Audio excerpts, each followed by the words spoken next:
Sweden میں court کے سامنے باقاعدہ قرآن مجید کو جلایا گیا ہے. مسلمان کوئی کام کرتے ہیں, کوئی جذباتی پن دکھاتے ہیں جب, تو یہ یورپی کنٹریز چیختے ہیں کہ یہ مسلمان جذباتی ہوتے ہیں, مار دھاڑ کرتے ہیں, قتل و غارت کرتے ہیں. علماء اس قتل و غارت کی بھی مخالفت کرتے ہیں, لیکن جو چیز فساد کا ذریعہ بنتی ہے, مسلمانوں کے جذبات برانگیختہ کرنے کا ذریعہ بنتی ہے, وہ چیز بھی غلط ہے. دیکھو اسلام نے حکم دیا وَلَا تَسُبُّوا الَّذِينَ يَدْعُونَ مِن دُونِ اللَّهِ فَيَسُبُّوا اللَّهَ عَدْوًا بِغَيْرِ علم, کہ تم ان کے جھوٹے خداؤں کو برا بھلا مت کہو, ورنہ یہ بھی تمہارے خدا کو برا بھلا کہیں گے. حالانکہ اسلام ان کے خداؤں کو جھوٹا کہہ کے بھی کہہ رہا ہے کہ ان کو برا بھلا مت کہو. قرآن میں الحمد سے لے کے والناس تک کتنی جگہ بت پرستی کی مخالفت ہے کہ بتوں کی عبادت مت کرو, لیکن پھر بھی قرآن کہہ رہا ہے اس طرح سے رد مت کرو کہ یہ تمہارے خدا کو برا کہیں. تو آپ بتائیے, جو مذہب کسی دوسرے مذہب کا مذاق اڑانے کی اجازت نہیں دے رہا, اس کے باطل ہونے کے باوجود کہہ رہا ہے اس طرح سے رد مت کرو کہ وہ تمہارے خدا کو یا رسول کو برا بھلا کہنا شروع کر دیں, تو وہ مذہب کتنا پیسفل ہوگا اور وہ کتنا لوگوں کے جذبات کا خیال کر رہا ہے. اور ان لوگوں کو آپ دیکھیں کہ آزادی کے نام پہ, ہیومن رائٹس کے نام پہ کس طرح مسلمانوں کے جذبات سے کھیل رہے ہیں. ہم یہ مانتے ہیں کہ یہ قرآن کس کی کتاب ہے؟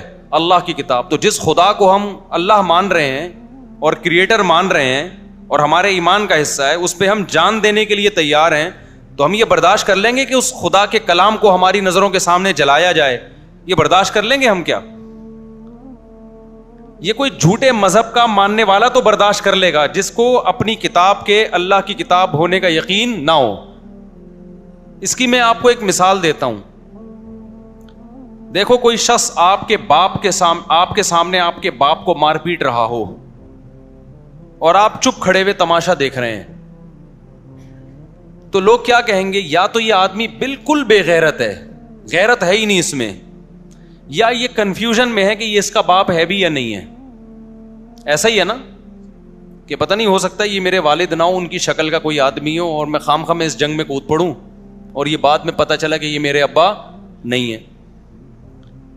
ہم اگر کنفیوژن میں ہوتے ہیں نا کہ یہ کتاب قرآن اللہ کی ہے یا نہیں ہے, تو ہمارے جذبات مشتعل نہ ہوتے.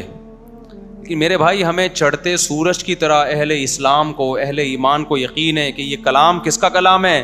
اللہ کا. اور محمد صلی اللہ علیہ وسلم کس کے پیغمبر ہیں؟ اللہ کے. اور یہ دلائل کی دنیا میں ہم اس کے قائل ہیں, کیونکہ ہم نے تو اسلام میں پیدا ہوئے ہیں, ہم نے تو اسلام کو اپنی آنکھوں سے دیکھا ہے. یورپین کو کیا پتا اسلام کیا ہے؟ وہ تو پیدا عیسائیت میں ہوئے, کوئی ہندو گھر میں پیدا ہوا, کوئی ایتھیسٹ کے ہاں پیدا ہوا. ہم تو پیدا کس میں ہوئے ہیں؟ اسلام میں. ہم نے تو اسلام کا حسن اپنی آنکھوں سے دیکھا ہے. ہم نے فجر کی نماز دیکھی, ہم نے ظہر کی نماز دیکھی, ہم نے عصر دیکھی, ہم نے مغرب دیکھی, ہم نے عشاء دیکھی, ہم نے رمضان دیکھا, ہم نے حج دیکھا, ہم نے زکوٰۃ دیکھی, ہم نے صلہ رحمی دیکھی اسلام میں.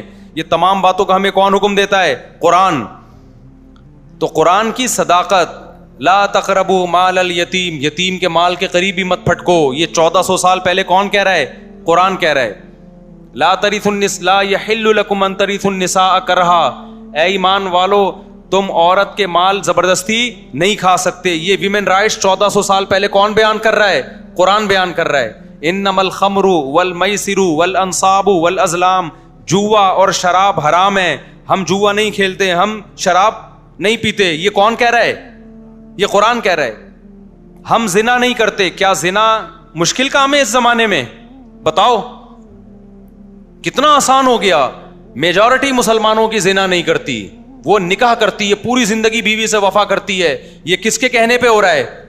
تو جو مسلمان قرآن کے کہنے پر اتنے بڑے بڑے کام کر رہا ہے, تو کیا وہ کنفیوز ہوگا کہ یہ پتہ نہیں اللہ کا کلام ہے بھی یا نہیں؟ اگر وہ کنفیوژن کا شکار ہوتا تو اتنی قربانی دیتا. تو یورپین اقوام کو یہ بات سمجھنی چاہیے کہ مسلمان کی نظر میں قرآن کا جلانا ہلکا معاملہ نہیں ہے. اس سے دنیا کا امن تباہ, کیا بیڑا غرق ہو جائے گا امن کا. مسلمان آرام سے نہیں بیٹھے گا. اور وہ ہمارے ہم نہیں بد امنی پھیلانے کے قائل ہیں. ہم تو وہ جو واقعہ ہوا تھا توہین رسالت کے مرتکب کو جو توہین توہین تو اس بیچارے نے کی بھی نہیں تھے جو اسٹیکر پھاڑ دیے تھے اس نے, اس کو مسلمانوں نے وہ غلط کیا, اس کو قتل کرنا بنتا نہیں تھا. لیکن جیسے یہاں جذباتی لوگ ہیں, ہم ان کو جذباتیت سے روک رہے ہیں کہ دنیا میں بدامنی مت پھیلاؤ, تو یہ یورپین اقوام کی بھی ذمہ داری بنتی ہے کہ اس جذباتیت پہ آپ بھی کیا کریں, کنٹرول کریں.